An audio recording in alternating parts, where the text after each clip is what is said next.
just to finish on this, do you think maybe because we don't know yet the TV right deal for this, we don't know who's going to show those games yet, maybe that's why Real Madrid thinking, like, hang on, we don't know for sure how much money we could make, so we don't include it in the budget.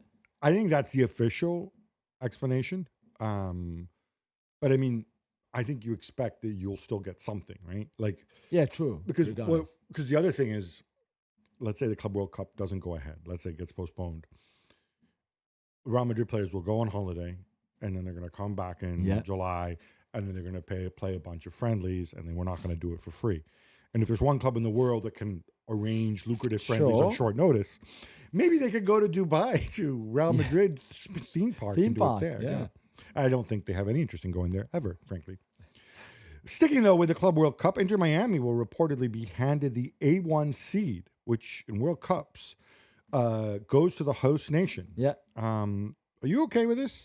Well, yeah, because they've won MLS Cup, haven't? Oh, hang on. Oh, I mean, come on. I understand why with the Club World Cup in this new format, first in the US, you would want Lionel Messi there. I get that, 100%. But come on, this has to be fair as well, Gabby. You have to qualify in Europe. Not everybody qualifies. Some clubs are missing out because the qualification system was pretty clear. You need your coefficient, or if you've won the Champions League in the last 5, etc., etc. Why is it different for MLS? I don't understand. Europe had a clear system. South America had this weird coefficient system. I was with a big River Plate fan with last night who's got strong ties to the club, and he's kind of embarrassed. He says, like, yeah, the coefficient system was kind of rigged so that we and Boca could both be there. Okay. They're second and third in whatever coefficient system CONMEBOL drew up. In this case, in past World Cups, the host nation always gets a top seed, even when they're bad, like South Africa, right? They got a top seed. Or Qatar got a top seed too. I think the issue is, why did you pick Inter Miami to be the representative of the host nation? So then it's not the supporter shield nonsense. No, it's just say, like, we pick Inter Miami to be the representative of the United States. You know, you could have picked a USL team. Yeah, you could have picked anybody. That, I think, is what people really kind of struggle with. Right. The upshot, if people care about this, is there's 12 European clubs. I'm assuming they will probably, if there's 8 groups, I'm assuming 7 of them will be top seeds. Somebody won't be. Somebody will grumble. Somebody will grumble about this. Somebody will grumble. You're going to have some big South American team that's going to grumble because, oh, no, look, we're in a group with Real Madrid and Bayern or whatnot. So, maybe, but at least you've qualified fairly, which is not the case of Inter Miami. But more Inter Miami, Gabby, for you.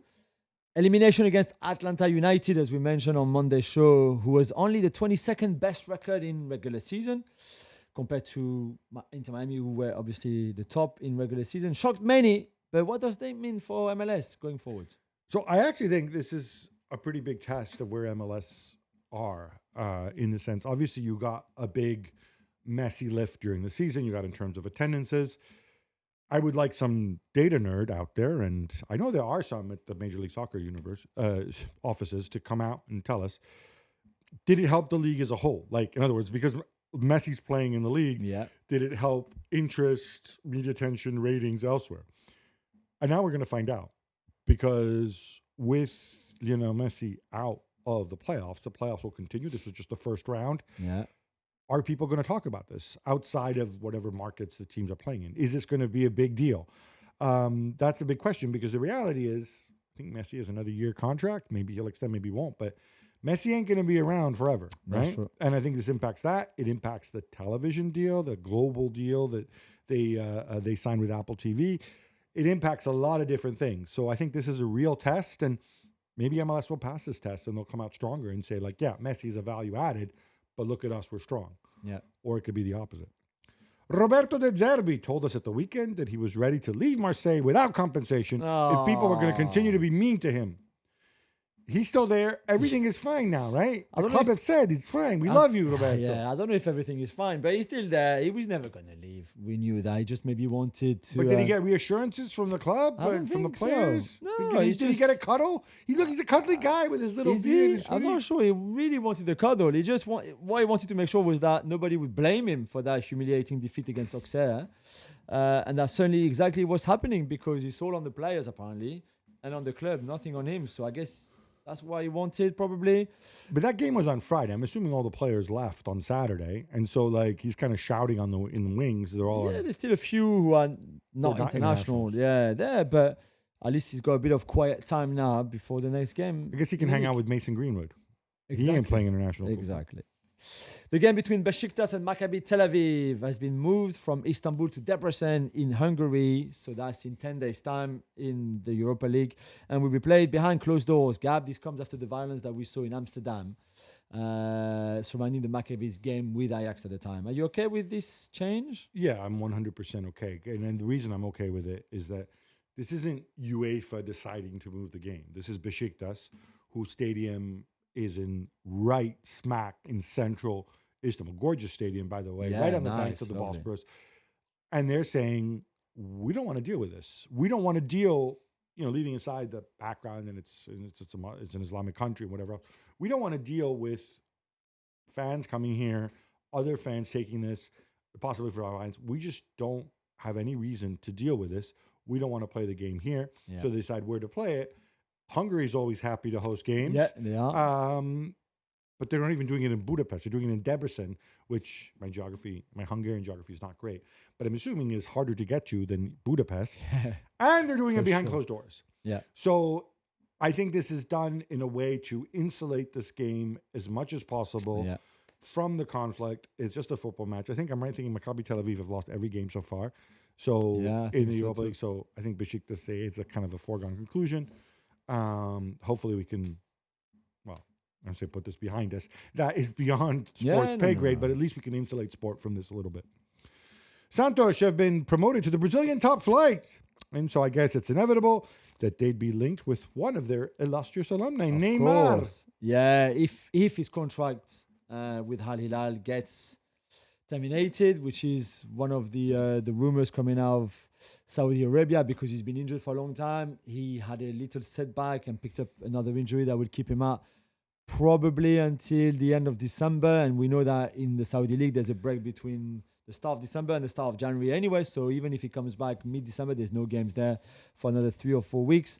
Why do they have a break between December and January? When you think it'd be a good time to be playing football in Saudi Arabia? I don't know. Okay. I don't know why. But they don't play. They certainly don't have any league games. So, yeah, I mean, I'm sure Neymar, at some point, who will turn, 32 in February, will want to go back to Brazil. And that would be a great idea. But before, he still has a few more months left on his contract with Al Hilal. So that would have to be sorted out. So if he gets released and if he's fit again. Yeah. Santos saying they have a contract in place for him to offer to him if he wants to come back. Yeah, hopefully it's aside. I mean, like I'm just gonna say this, Neymar, if you're listening, and I know you're a regular listener.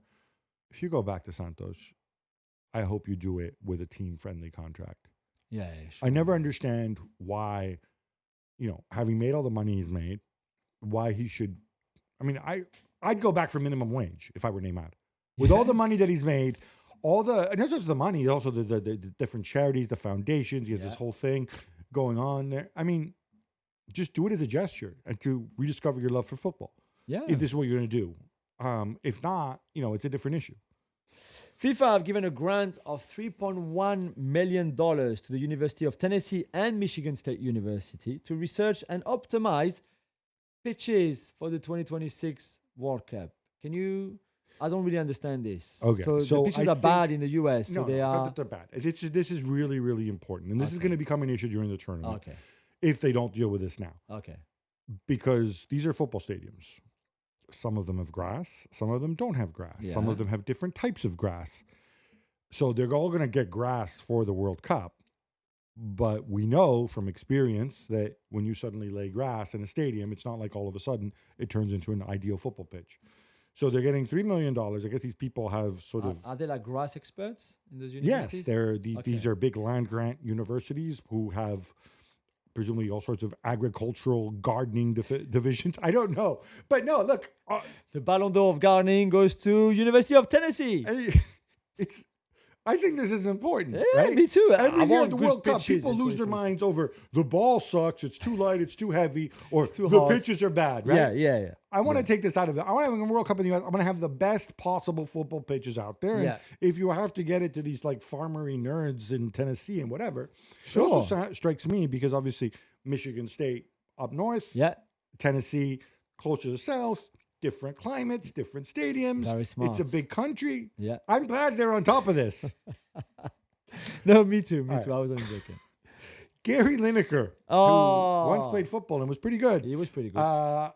He's leaving the BBC's flagship program, Match of the Day, which I don't want to say he's hosted for as long as I remembered because they had 25 this other fella years. before that, Des Lyon, because I'm old, so I remember the guy Des Lyon, this Irish-looking dude with a mustache who's very funny. And this is a big story here in England. It is, yeah. It's the this cult TV show where they showed all the highlights of the Premier League games on Saturday night and Sunday night. And Gary Lineker, as you mentioned, have been presenting it for 25 years with great success. He was very good at it.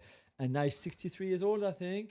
And the BBC decided, or together they decided not to continue. So he will still host the BBC coverage of the 2026 World Cup in the US and Mexico and Canada, as we've just mentioned, with lovely pitches and lovely grass everywhere. But from next season onwards, it will be another presenter who we don't know who yet, but it won't be Gary Lineker anymore. Okay, so for all these people who don't watch the BBC because they don't live in this country, the reason I think this is relevant was also that Gary Lineker, he's on there. He's the actual host of the show. He's not there as talent. He's a guy who was a top athlete who's made the transition to becoming a top presenter as well, and who I think is also, some people suggest, outspoken on a lot of non-sports issues, and some people suggest that might be part of the reason why he's moving on as well. Yeah.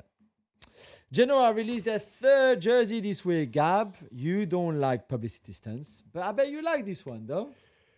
I do. I did for a minute because it speaks to my heart. It takes me back to, some people know that I was a big fan of professional wrestling, not so much WWE, although this was a WWE character, this whole presentation, because their third kit is all black, like, all these unimaginative clubs with their publicity stunts. Oh, let's have a all black third kit. I'm like, oh, that's really creative. But because it's all black, they somehow got The Undertaker to go and he filmed the thing in the intro and it takes you back. So yes, it's a publicity stunt. It got my attention. I will not be buying the Genoa third kit, all black third kit. They can send you one if you want. No, I already have a Venezia. I have a gorgeous Venezia all black third kit. Or just third kit. It's the proper kit. Yeah. I'm against third kits to begin with. Okay. I think people extract enough money from fans as it is. I mean, some teams have fourth kits and fifth kits. Yeah. It's silly. Andy Carroll can't stop scoring, Jules. Relaunch Bordeaux. Although I see they're still 8 points back in Ligue Nationale 2B. This is the fourth tier. So I thought they'd be dominating. No, they've got a game in hand as well. So not that far. And remember, the first two games were quite shambolic because they didn't have any players. Yeah, exactly. They struggled to even put a team up. That's why they have those games in hand that they could not play at the start. But Carroll is on fire, 7 goals in his 8 games for them. I mean, you would expect him to be in the French 4th division where they play amateurs. They really are amateurs players. The mighty Saint-Malo is they're top of the table. Yeah, so there's a lot of playoff spot. There's a lot of clubs that you've never heard of, and I probably don't even know where they are in France. But yeah, we just wanted to say again that Andy Carroll and Bordeaux are on their way up, which is lovely and what we want to see. And you know who the Bordeaux owner is, obviously, our friend Gerard Lopez, who owns also another club, Boa Vista in Portugal. And meanwhile, Boa Vista reportedly facing bankruptcy, Gab. I know Gerard Lopez is your friend, but from Lille to Bordeaux to Boa Vista, he seems to have a little trail of destruction there. Yes, he does. I don't know what to say. He speaks very well. He does very well. Maybe he's very charming. Unlucky. He's very charming. Maybe that's why he's good at getting people to loan him money. Yeah. And then there's debt. Loads of debt. Obviously, Lille, they found an owner. They were bailed out. Bordeaux, not quite so lucky, although I don't think that's entirely down to him. I think some of the other investors got very nasty very quickly. Boa Vista, it's been bad. I mean, he's been there since 2021, 2022. So that's enough time, right? And it's just sad to see what is, I think, historically Portugal's fourth biggest club. Definitely. The second club from Porto. Yeah. Just to see them, facing insolvency. It's bad. Wissam Ben Yedder received a 2-year suspended sentence for sexual assault, but he's still facing a separate case where he's accused of rape. Jules? Yeah, that first sentence was yesterday. He's in it's big trouble. I think we've said that before, but really, really struggling for the last year or so. Not so much on the pitch because he was still good with Monaco last season, but off the pitch with a lot of issues with drinking, alcohol. He's in psychiatric treatment as well. Yeah, so part of that sentence is also that he has to go to rehab, which he's been to already, still going now. His wife left with the children, and there's this separate case, as you say, Gabby, in the question of rape and the accusations of rape for him and his brother from last summer after a night out in a nightclub. I've always liked Wissam a lot, and he's a great guy, but the last 2 years he has been chaotic and messy for him, and this is really, really serious stuff. I think if he's found guilty here also, or in any shape or form, that 2-year suspended sentence will then kick in. Of course. And I don't see there's a way back here. Definitely not. Deportivo Riestra, a club in the top flight in Argentina, faced Vélez Sarsfield, which nothing wrong with that, normal game. And they made a substitution after 50 seconds, Gab. That's really early in the game. Why was that? Because Incredible Deportivo Riestra, there's a guy who's a streamer in Argentina who's apparently very popular. His name is Ivan Bujajeruk. I don't know how to pronounce it, sorry. But he goes by the name Spreen. That's right. Okay, so you're familiar with him, of course. Well, I saw the story. I didn't know him before, but I saw the story. He was named in the starting lineup for this game.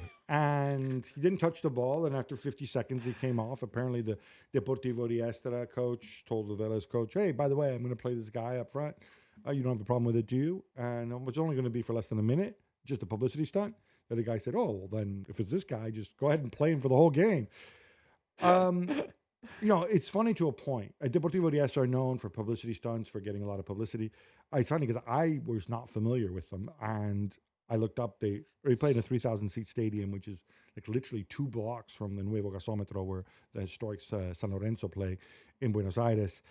So clearly they've done well to get up there. This is the Primera is not their natural dimension. Other people are very angry about this. Juan Sebastian Verón, he came out and he says this is disrespectful to the game. And yeah, I kind of think it is. I agree, man. This is not good. What would happen? I'm purely hypothetical, right? What would happen? I don't want to give Sir Jim any ideas, right? Imagine. No, but seriously, like, what if he says, like, oh, let me have a bidding competition, right? And let's either see if Jeff Bezos or some other billionaire wants to come and play at Old Trafford for Manchester United, and he starts a game and then I sub him off after a minute. Like, but look, we've raised all the. I don't understand why you would do this. That's mad. It really cheapens your club. From what I can tell, this guy didn't do anything interesting or funny. No. He'll go in a stream and be like, haha, look, I did this, so what? Like, it's terrible. It's such a bad look. Equatorial Guinea and Ivory Coast are the 2 most recent teams to qualify for the 2025 Africa Cup of Nations. Jules, of the traditional big boys, it looks like they're all pretty much going to make it, except for Ghana, or at least have a good shot to make it, who are in serious trouble. Yeah, I was trying to find, I think 10 countries have already qualified. Yes, there's 24 in total. 24 in total. And so the likes of Algeria, you say Ivory Coast, without even playing yet in this international break, have qualified. Nigeria, etc. But Ghana is the one really struggling. They had a really slow start of their campaign to qualify. And really, AFCON without Ghana would not feel right? We've had AFCONs without Nigeria, with all due respect to Ghana. You don't qualify, you don't qualify. You don't qualify. Exactly. FIFA will ask IFAB to approve further trials of the Football Video Support System, or the FVS, which is like a kind of VAR, but for the coaches to contest. It's a challenge system for coaches to contest one of the referee's decisions. That's right. I call it VAR light. Because it's different in the sense that it's designed for leagues that can't afford VAR.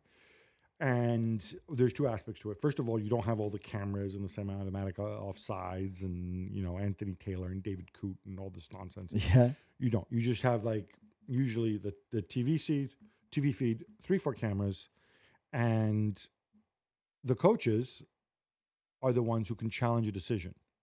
Now, obviously, you presume the coach will have some assistant next to them looking at the screen, looking at the replays.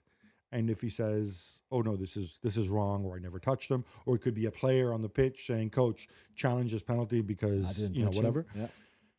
Then they're going to have they have 2 challenges per game. This has already been trialed. It's going to be done at the women's U17 and U20 World Cups. I think it's a good solution, like I said, for countries that don't have VAR, that can't afford VAR because there are costs associated with it. I don't know that I would want this at the highest level where VAR is already there. Yeah, on top of VAR, or with VAR, you mean? Yeah, because while I like the challenge system, the principle of it, but I don't want to have a bunch of people there just spending their time looking at, when did they have the right pictures and they have the right pictures in real time and whatever else. You need to be trained on this. Yeah. I don't want to turn it into that. But, I think so for some countries, they might say, you know what, this is sufficient. We like this better. Former president of Ankaragucu in Turkey has been sentenced to 3.5 years in prison. Jules, he's the guy who punched referee Umut Meler. Yeah. Now, ugly scene. The guy will never work in football again. Yeah. But the club pointed out 3.5 years in prison because it was deemed to be an assault on a public official. Yeah. That's excessive. Well, maybe you can find it. I think he's right. Absolutely, he's right. Like when you see the video again, I watched the video again. It's horrendous. Really, and I know it could be a fight in the street after a night out where everybody's drunk or something like that. But it's a public official, so I think the analogy would be like if you go out and you you walk down the street, you see a cop and you hit him in the face. Do you go to prison for 3.5 years? Well, I think you could go for a long time. Should you? I think you should. All right, and I think he should, and I think that's right, and I think that's. Because it's Turkey, and as Jose Mourinho said, there's a lot of things that happen in Turkey that would not happen in other places. You know what? Can I just say something about this?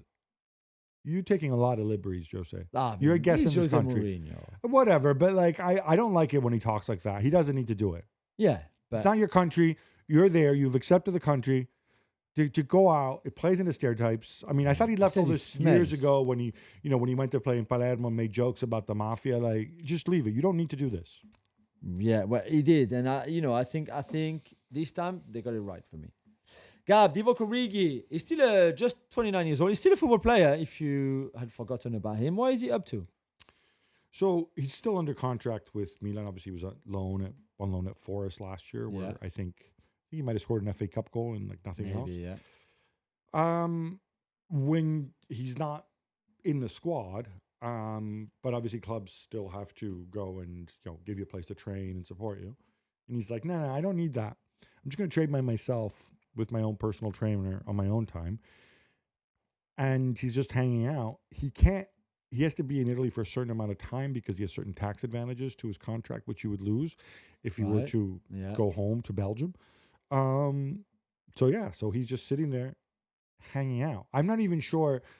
Yeah, I'm sure he's training well with a personal trainer, but there's a completely different thing between training at a training ground. There was talk about him going and joining Milan's B team and whatever, and at least training with them.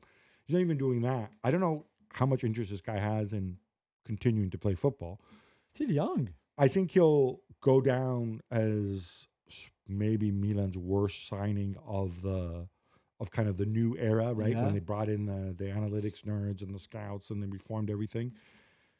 It seems crazy that this guy was scoring goals in the Champions League. Incredible. But I also want to say, he was a highly touted youngster. He went to Liverpool. He could hardly get a game. He was always coming off the pitch. This should be a warning sign that there's something there that's not quite right.